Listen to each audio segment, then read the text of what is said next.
জয়নগরে খুনে অভিযুক্তদের সাজা ঘোষণা, অভিযুক্তদের যাবজ্জীবন সশ্রম কারাদণ্ডের নির্দেশ বারুইপুর ফাস্ট ট্র্যাক কোর্টে।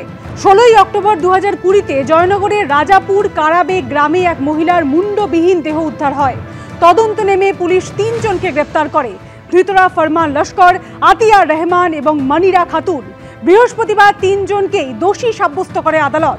শুক্রবার ধৃত 3 জনের যাবজ্জীবন সাজা ঘোষণা করে আদালত।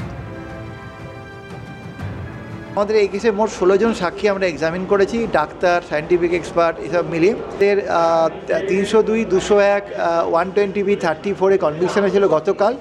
আজকে কোয়ান্টামটা আমাদের বলে দিল 302-এর জন্য যতদিন বাঁচবে টিল ডেথ তাদেরকে রিগোরা সশ্রম কারাদণ্ড হলো।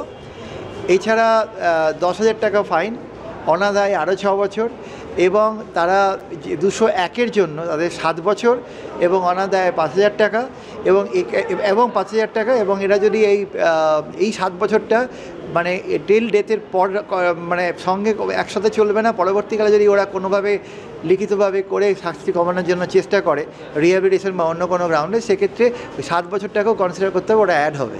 রামপুরহাটে ছাত্রীর টুকরো দেহ উদ্ধারকাণ্ডে রোমহর্ষক তথ্য। ধৃত ভৌতবিজ্ঞান শিক্ষকের বাড়িতে মিলল সার্জিক্যাল ছুরি, কাঁচি, গ্লাভস, এমনটাই খবর পুলিশ সূত্রে। দেহ টুকরো করতে ব্যবহার করা হয় এইসব ছুরি কাঁচি, তদন্তে পুলিশ। রামপুরহাটে ছাত্রীর টুকরো টুকরো দেহ উদ্ধারকাণ্ডে চাঞ্চল্যকর মোড়। পুলিশ সূত্রে খবর, এই ঘটনায় ধৃত শিক্ষকের বাড়িতে মিলেছে সার্জিক্যাল ছুরি, কাঁচি, গ্লাভস, ব্যান্ডেজ, তুলো। ঝাড়খণ্ড সীমানায় রামপুরহাটের তুম্বনি গ্রামের এই বাড়িতে একা ভাড়া থাকতেন ধৃত ভৌতবিজ্ঞানের শিক্ষক মনোজ পাল। বাড়ির চারপাশে ঝোপঝাড়। পুলিশ সূত্রে খবর, এই ভাড়া বাড়িতেই মিলেছে সার্জিক্যাল ছুরি, কাঁচি, গ্লাভস সহ অন্যান্য জিনিস। রামপুরহাট থানার তুম্বনি গ্রামের এবং আমার ঠিক পিছনে যে বাড়িটি, সেই বাড়িতেই অভিযুক্ত শিক্ষক মনোজ পাল তিনি এখানে ভাড়া থাকতেন। এবং যেটা জানা যাচ্ছে, এই বাড়িতে 3টি ঘর রয়েছে এবং এই 3টি ঘরে তিনি ভাড়া নিয়েছিলেন।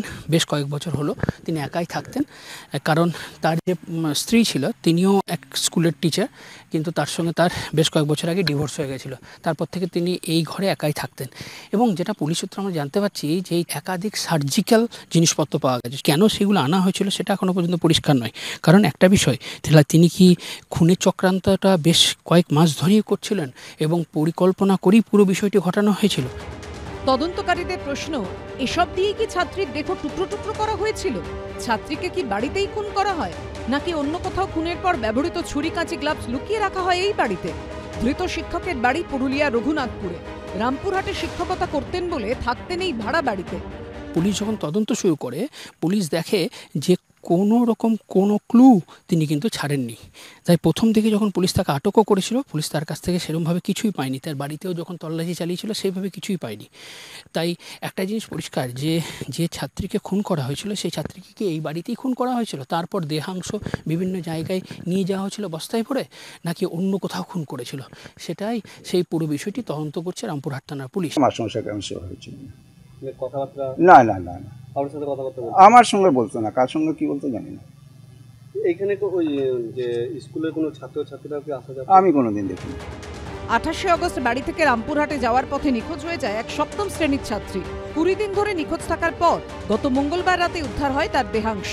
রামপুরহাটে কালীডাঙ্গা জঙ্গলের পাশে কালভার্টের নিচে বস্তাবন্দি অবস্থায় মেলে 13 বছরের ওই নাবালিকার দেহের টুকরো। নিহত ছাত্রীর কোমরের নিচের অংশ এখনো মেলেনি। ছাত্রীর পরিবারের অভিযোগের ভিত্তিতেই অভিযুক্ত স্কুল শিক্ষককে গ্রেফতার করেছে পুলিশ। পুলিশ সূত্রে দাবি, জেরায় খুনের কথা স্বীকার করেছেন অভিযুক্ত। মাস্টার চরিত্র খুব খারাপ ছিল। তো মাস্টারকে আমরা একবার ওয়ার্নিং দিয়েছিলাম, 1-2 মেয়ে ছেলে মেয়েকে একটু কথা বলেছিল, যাই হোক, কিন্তু মাস্টারকে আমরা ধরেছিলাম, 2-3 থাপ্পড় মেরেছিলাম, তাও শুধরায়নি।